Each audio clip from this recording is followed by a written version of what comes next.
Hey guys, welcome to a special interview video where I ask the CEO of Novaquark about their in-development game Dual Universe. I was contacted by their PR team on whether I would be interested in asking some questions, and the person answering them would be JC, the guy who's in charge of the whole thing. This was to coincide with the launch of their Kickstarter campaign. Now, I first saw Dual Universe when I watched a PC gaming show this year, and it definitely did catch my eye as something interesting, and I figured this would be a nice opportunity to find out some things. I also definitely want more CEOs talking to everyone, not just official media outlets, because the more people who see and hear, the better for everyone. So I agreed. I was sent some standard questions that I could ask, but I decided to come up with my own. So this interview sort of focuses on the overall intended player experience, gameplay, and I often ask about the limits of the whole thing, as we are all too familiar with promises not being met. To be clear, this video is in no way sponsored, and JC did not read my questions before I asked them, but he did clarify that they're so early on in development that he'll be talking based on intention for the most part. I also have to say that the audio quality from his side is not the best, but he was at PAX West at the time, and we're on opposite ends of the world. But for the most part, things are clear enough to understand. For your convenience, I categorize my questions into 4 sections, and you can navigate to the sections you'd like to hear using the annotations I put at the bottom of this screen. Alright, hope you enjoy and find it useful. First of all, Dual Universe is one of those big space sims, and like skepticism is something that I've seen you mention before. You know, people are very skeptical in the current environment for these big space sims. So that's sort of something I'd like to touch on here and there as we go through. Yeah, of course. I'd be happy to answer that also, yes. And I also do have to mention that you're going to start up the Kickstarter soon, which is right. which is awesome. So we'll be touching on that. Yeah, that's cool. People need to know, actually. And I do have to just welcome you to the channel. So welcome. All right. So Jean-Christophe Bailly, or JC as you call yourself on the videos. Is that correct? That's right. That's Okay. perfectly right. I mean, you can call me any way you like. I think JC is easier. JC, okay. And so you're CEO of Novaquark. That's correct. I'm the founder of the company. Yeah. Okay, founder and CEO. So welcome. Thank you for being here. Thank you. Okay, so basic contextual questions. We'll start with the basics. So who are you?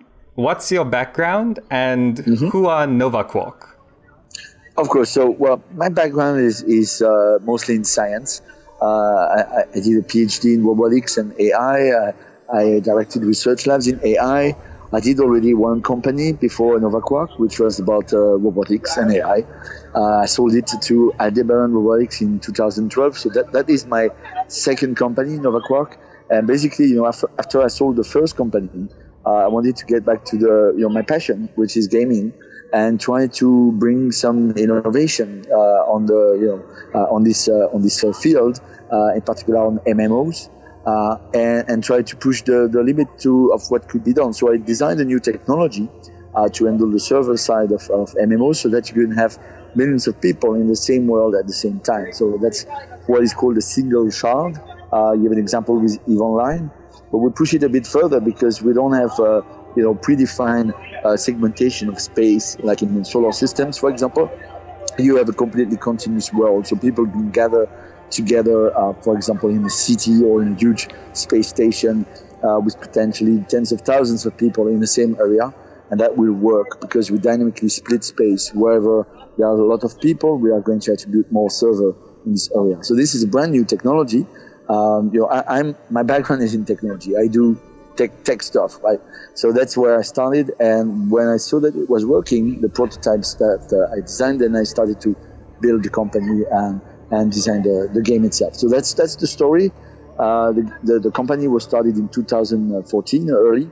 So it's getting close to 3 years now of research and work to get this technology that changes everything, that makes it possible to have this huge world where you can do whatever you want.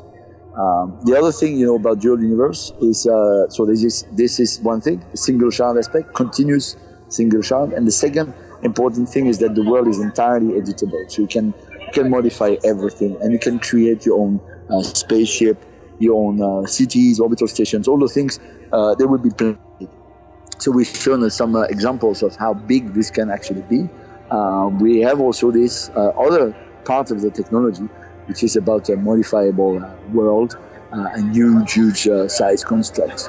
So that's the background about the idea and what makes us different from, I think, everything else that you can see today. I don't think there's any game that combines those two things, right? Modifiable world and huge sandbox in a single shard. Right. That's dual universe. Awesome. So I'm going to ask you the hardest question that I'm probably going to ask you. All right. I don't even know if it's possible to answer this. Okay.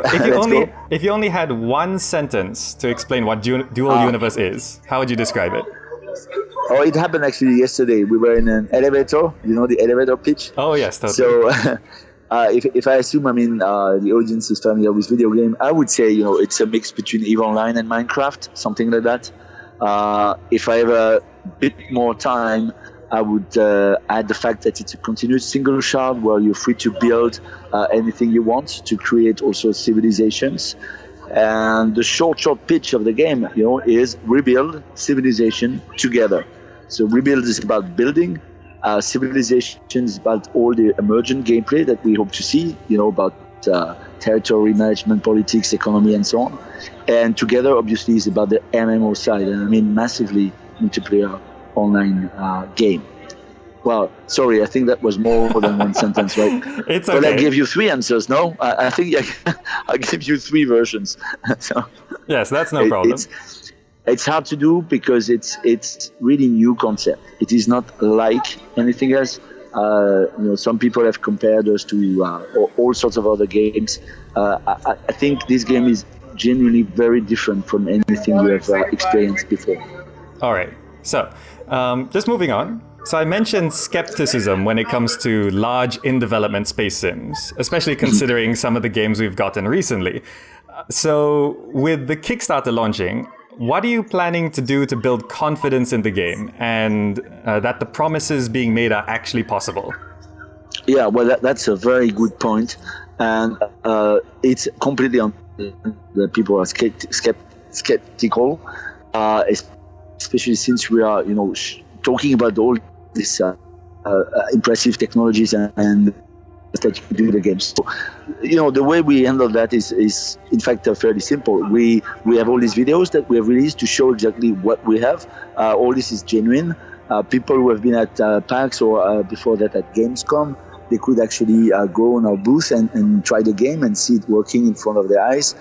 This is real, and some people have seen it if you want. So it's something that we can prove.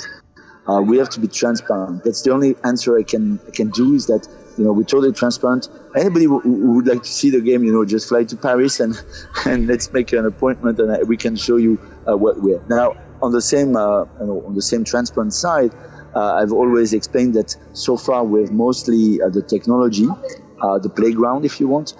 We have to develop a lot of the gameplay. We have a bit of the building gameplay, the scripting and the physically based movement of the ships. This is implemented, but most of the rest of the gameplay, about crafting, about territory and so on, we still have to develop. So we are completely transparent on that. And actually, it's an opportunity to work on that together with the community. And I think the Kickstarter is a good way to start, really on the large scale. So that's my answer. We want to be transparent, and we want to show what we have.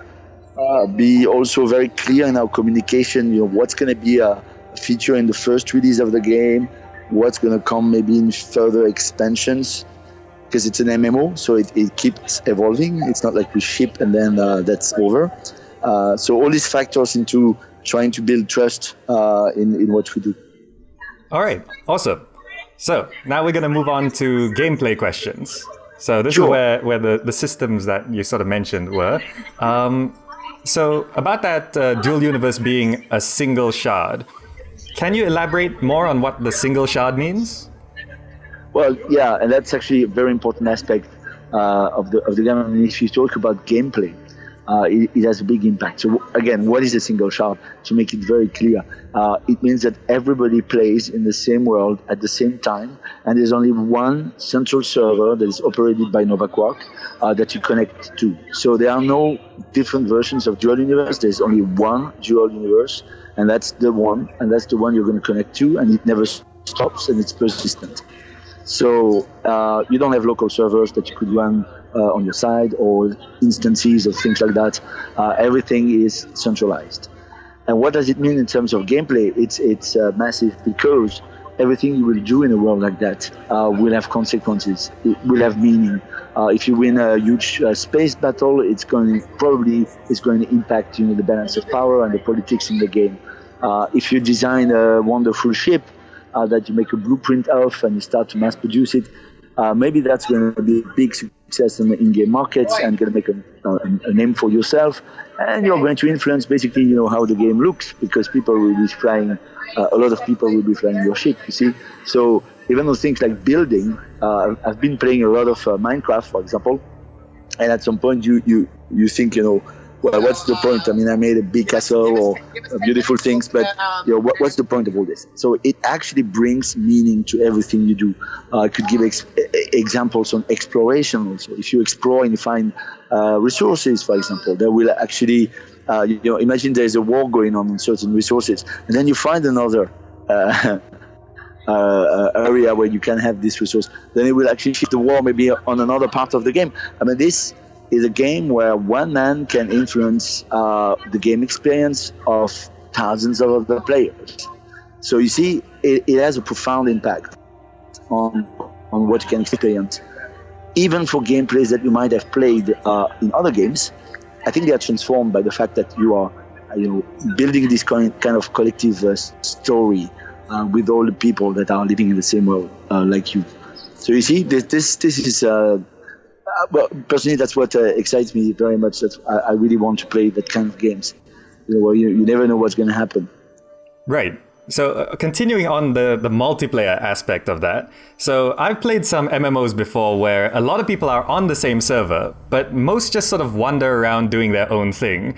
And I know some MMOs have sort of tried to solve this, but in Dual Universe, what's going to motivate the players to interact and actually build communities? All right, so there will be several mechanisms to we hope get people to interact, cooperate, or fight. Both kind of activities are sort of interactions, right? There are the markets. First of all, that are a very important aspect because you will be able to trade skills or things that you can do in a game like mining. For money, so you can mine and sell your production on the in-game markets. So this is a way actually to get people together because the markets are physically located. So if you want to sell your stuff, you have to transport your stuff to the market and put it there, right? And if you buy something on the market, it's there in the market containers, but you have to get there and actually collect your stuff in the container. So it will have, I think, this is just one example to tell you that it will have an effect of concentrating people around markets, I suppose. And I imagine this is going to be dynamic. That makes sense because you want to be close to where the economy is. We will also probably see people gathering and getting close to each other for defense purposes because you will mutualize the resources to build defense systems around the city, for example. That is probably another reason why you would like to gather.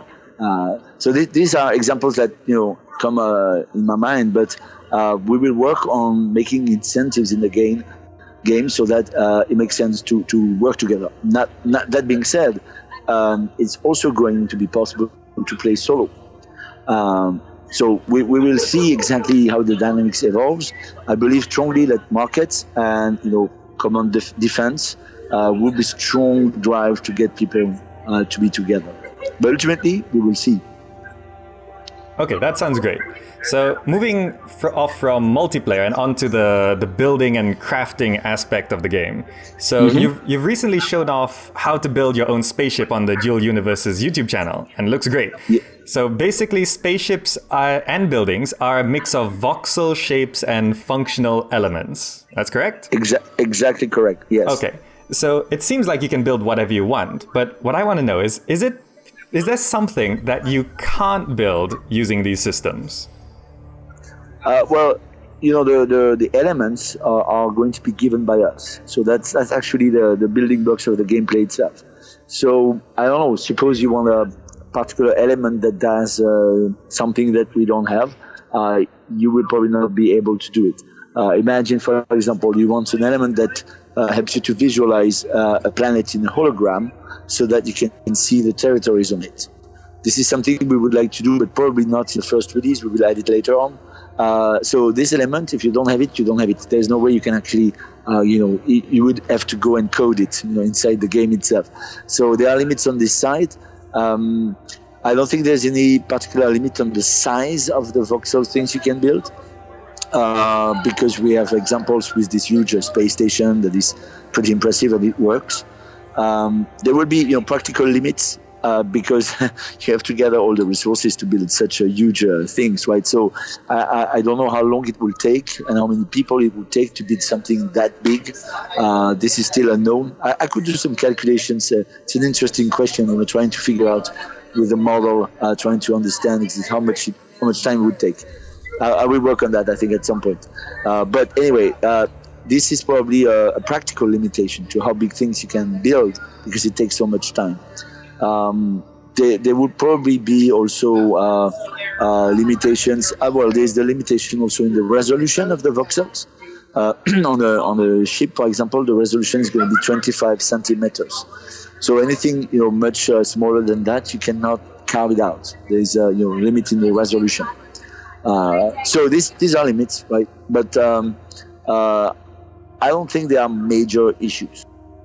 I don't think there's something that will fundamentally make things completely impossible. It's about how big or how fine-grained things can be.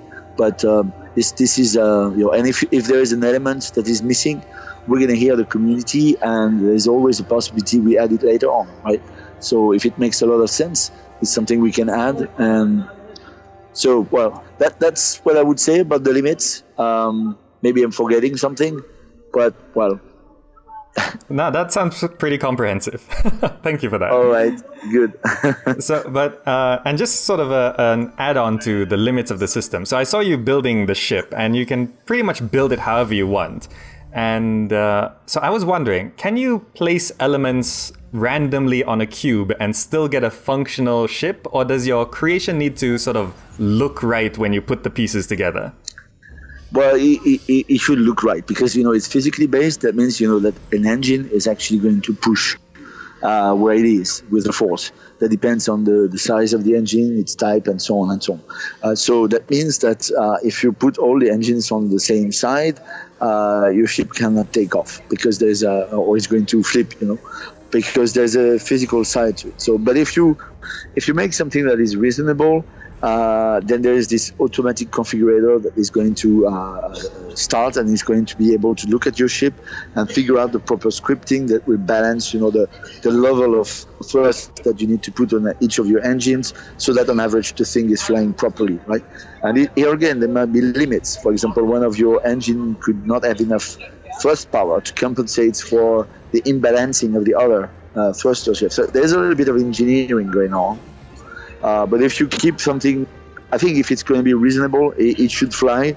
But it could also be too heavy. This is something you have to take into consideration. If your stuff is too heavy and you have some very small hovercraft engines, you might not take off. But these kind of things.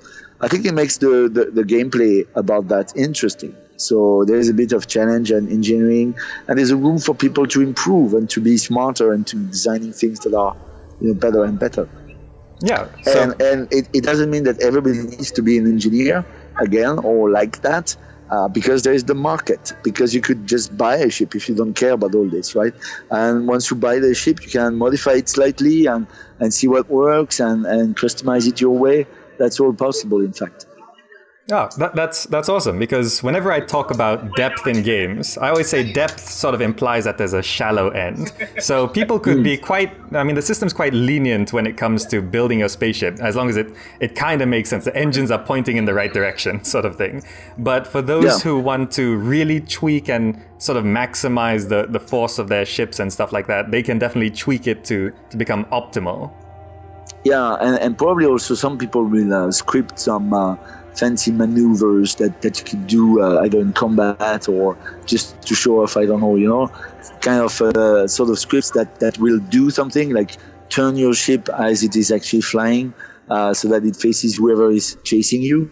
You've seen that in Battlestar Galactica, for example, right? Oh, yes. When Starbucks is doing that. So maybe somebody's going to figure out a script to do that. So you press a button and up, you have your ship is flipping. I don't know.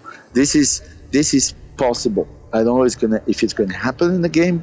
But I think from the physics aspect, what we have put in the dynamics of the ship, it should be possible to script something like that. Okay, awesome. And just a note on buildings. Just curious, is gravity going to affect buildings, or do they need to be structurally sound, or can blocks just float in the air however they need to be? Well, they will be floating in the air, because the way we would have to handle that technically does not scale. If you have a huge construction and it stands just by one voxel, and you take it out, you need to calculate every time you remove a block, whether connectivity has been broken, and if it has, then you have to actually create two constructs automatically in the back of the player, and that doesn't work in the way we have made the logic of the game. Construct is one thing, and it has actually a core unit, and that all makes sense in the way. So, you could have some pieces of voxels that floats around. All right, it's not realistic. I don't think it would break the game or make it really a problem. It's a minor issue, in fact, and so we keep it like that, like in Minecraft. Oh yeah, definitely, that makes sense. It could actually be used in a creative way by people. I think this movie, I forgot the name. Where you have ships that are made of sort of floating parts that are constantly moving. Well, they would not be moving in our case, but I mean, you could have ships that are kind of weird like that, and why not? After all, why not? Oh yeah, definitely. Yeah, I just wanted to clear that point because I know sure. I know it's impossible to do everything. Yeah. I mean, I think gravity would on buildings would probably crash the whole server. No, it doesn't bring so much gameplay, so we don't do it. Other things like that is also fluid, flowing, and things like that. We will definitely not have that at the beginning. We might have something limited at some point, like local sort of fluid. We don't know, but this is not important for the gameplay. It's just nice to have cosmetic things, in fact. So we have other things to focus on at the moment, right? So it's not a priority at all. All right. So now moving on to environments. So Yep. we've only seen a little bit like going onto planets and space and all of that. But how alive are the planets you visit going to be? Are you planning to have them sort of barren mostly, or are wild animals or weather sort of things planned? So at start, it will probably be barren. We're going to work hard on trying to make a little bit of animals that you could see on the planet. Nothing comparable to the huge amount of animals you see in certain other games. But we will try to make a minimal set of animals that you can encounter.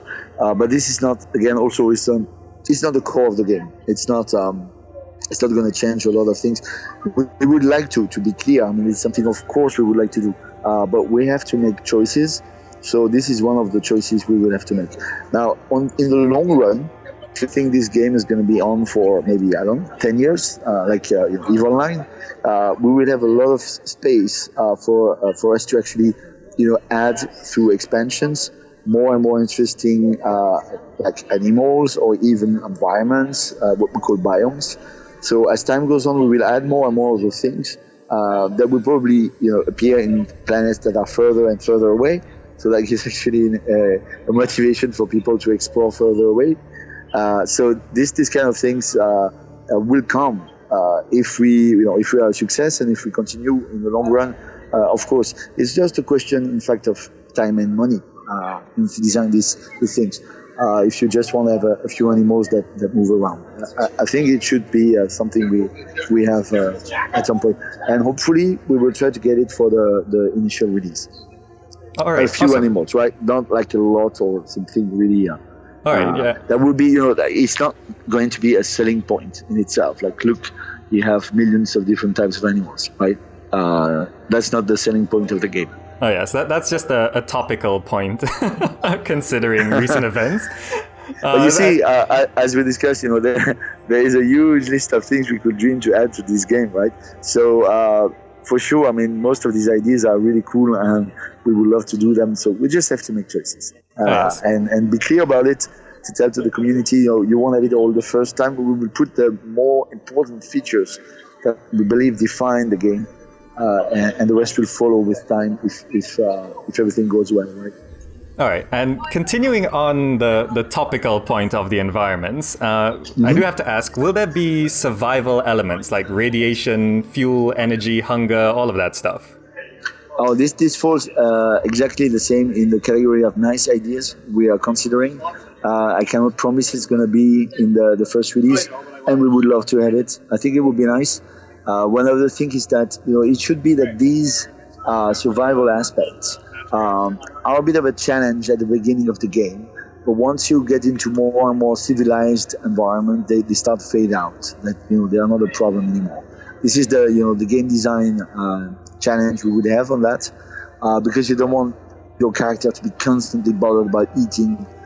So there should be a stage where you unlock certain things, that feeds you basically for free, or I mean, you just have to regularly go in the market and buy some cartridges of something. But then when you go and explore a world and you're cut away from the civilization again, then they should come back. So that would be the nice game design constraint we would like to have on this. But again, I mean, this is a nice to have feature. It doesn't define the game, so we will see what makes it to the final release. Right. So the focus right now is mainly on the players and the societies that they're going to build.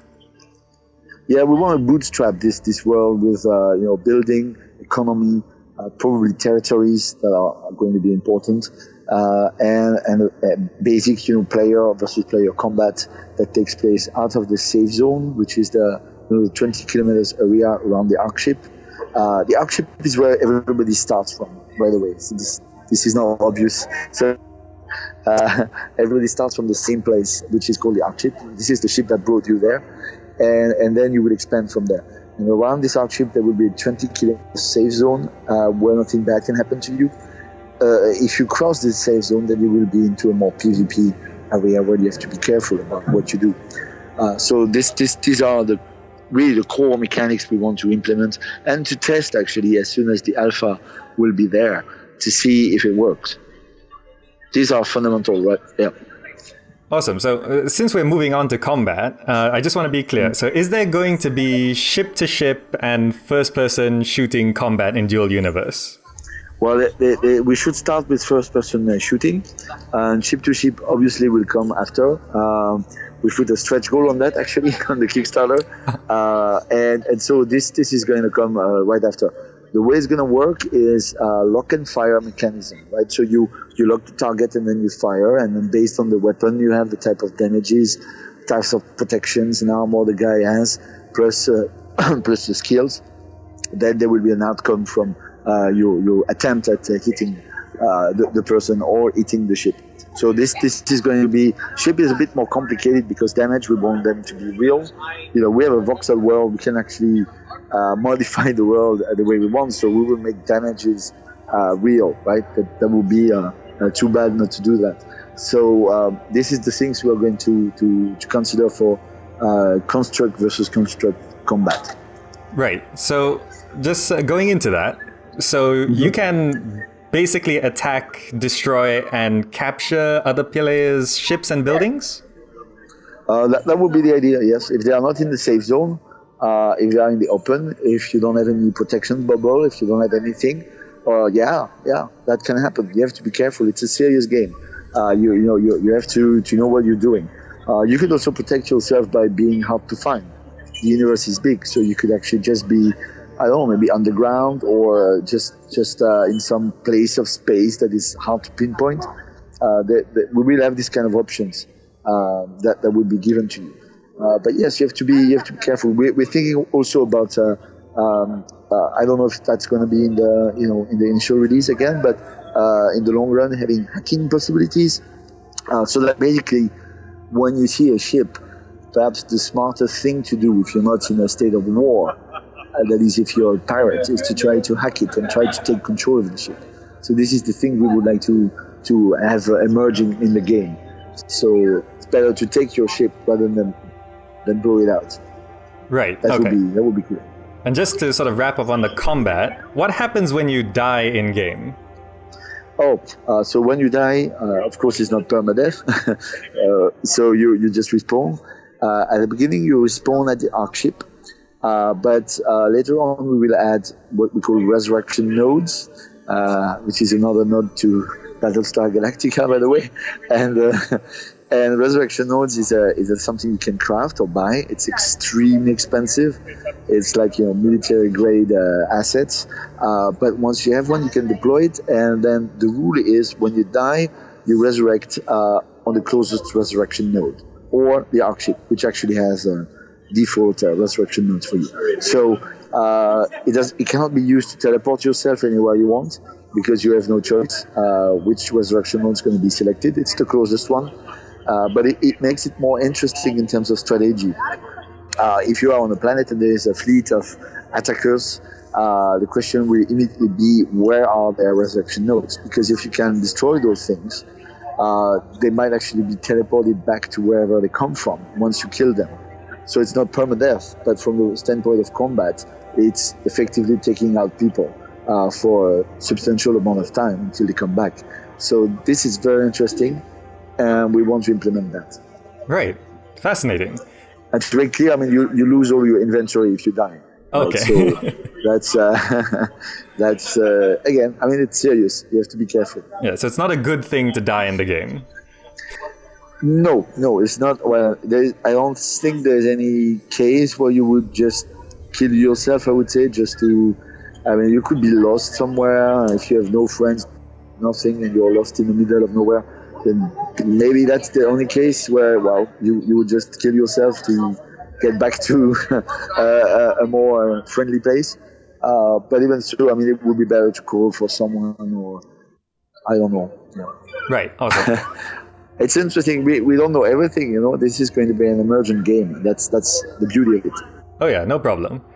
So now moving on to structured gameplay. So some space sims go for the open world sandbox approach to gameplay, while others have more structured with storylines and quests and stuff like that. So is Dual Universe going to have any kind of main storyline or quest to follow? Or will it be based entirely on how the players build and live in the world? Second answer. So no quests, or if there are, it's just going to be probably sort of tutorials, I think, or very basic things. The core idea is again that it's emergent gameplay and people create the collective story. If somebody wants to build the Death Star, he's going to actually create tons of sub-quests for perhaps thousands of other players involved in this gigantic project. And that's the spirit. You follow your dreams in the game, and then people help you, and that gives activities to everybody. At some point in the game, so again, not sure when this feature is going to be out, but the idea is we will want to have job markets, so sort of a way for people to actually post for possible jobs to fulfill, and for players to actually apply for them. So once you join the game, and if it has reached a certain scale, then you could actually look for those open positions and apply and join a corporation or join a nation that has a big project or things like that.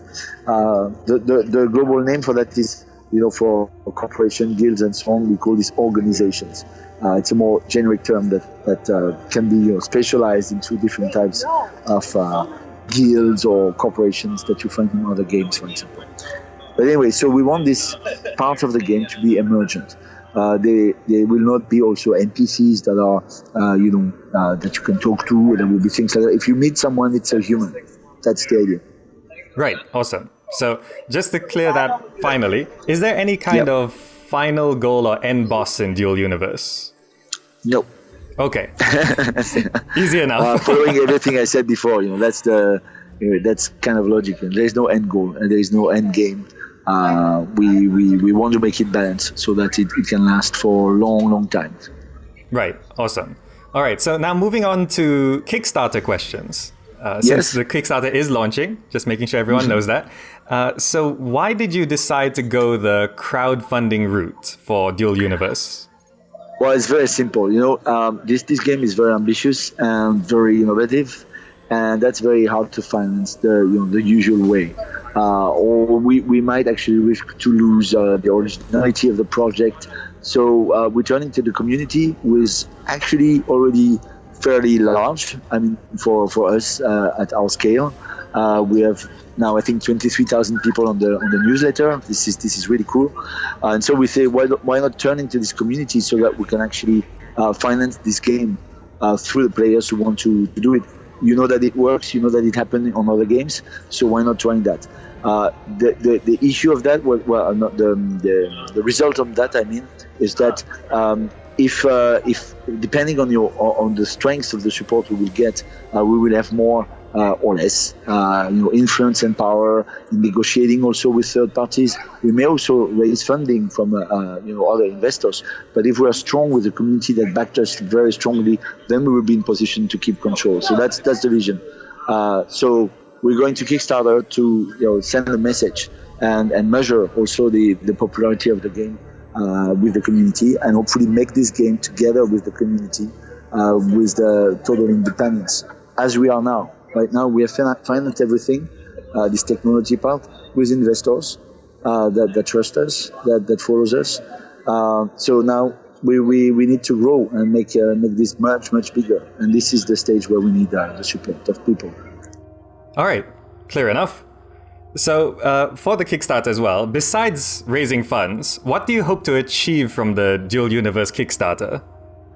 Well, as I said, it's a measure of how strong our community is. It's very hard for us to figure that precisely, and that will actually help us to finance the next steps. We have still a lot of work to do. So, the goal is to actually get us to build this game, create all the gameplay we're talking about. Right. Okay. And there's a lot of feedback also we will get, obviously.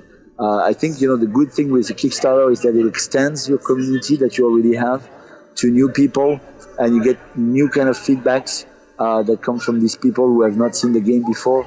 This is very interesting and very important for us. All right. So now just a few ending questions to wrap everything up.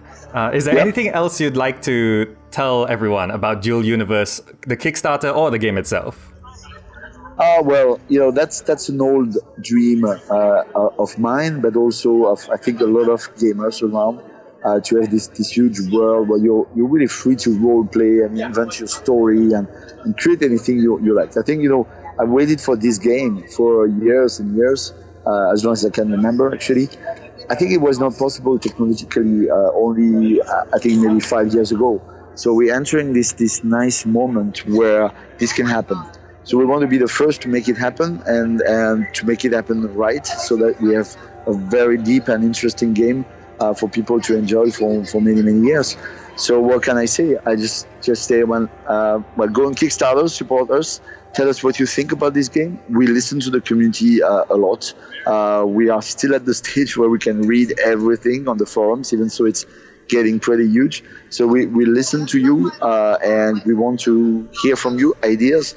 I'm sure a lot of people have lots of ideas that could be great and that we could implement, actually.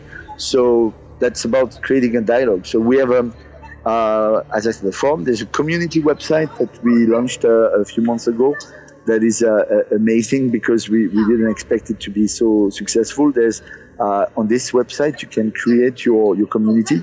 You can create your organizations, and you can start to recruit for it. And we have been amazed to see that there's already more than 400 organizations that have been created. And if you look at the descriptions, the level of precisions and details about the role play that goes in these organizations is amazing. So I will give you the links, about all these sites. You can go and see them. There is the dev blog also, which is telling you a lot about the game mechanics, about things we didn't have time to discuss, like rights and duty management systems, territory organizations, and things like that. So I invite people to go read all those things and discuss with us and support us on Kickstarter. All right. So I do have to ask, what's coming up in the next 6 months? A lot of work. We are going. No, I mean we are going probably to communicate a little bit less because we are going to get to work. Making all these videos takes time, and we have now to after the Kickstarter we will probably focus more on developing the game to meet the goal. The goal is to have an alpha in the first half of 2017. So it's a lot of work to get there, right? So that's what we're going to do. Final question. It's another tough Yes. one. Okay. All right. Besides Dual Universe, what is your favorite game of all time? Oh, well, there are many, but I would say I played a lot of EVE Online. I played a lot of Minecraft, and a lot of what happens with Dual Universe is the mix of those two great games that inspired Dual Universe. I also play. I mean, it has nothing to do with that, but I love games like The Witcher or Fallout. I love to be able to immerse myself into a world and start to believe that it's real somehow. So I like that, and I think Dual Universe, as I said, will have the potential to surprise us, to have a real. You arrive on a planet and there's an outpost. What is that? You have no idea. It could be anything. And that is the next stage, I think, of this kind of games where you live a story within a virtual world. I think that's what I like. I played also a lot of Portal. I loved also what's the name? Talos Principle. These are completely different games. I mean, Oh no, it's I play a lot of things. So what can I say? Recently, I played Doom. I like Doom also. Well, okay. I could continue, I think, for a long time. I love video games, that's for sure. All right, I think you've just given yourself a lot of gaming cred. All right, and All right. that's all the questions I have today.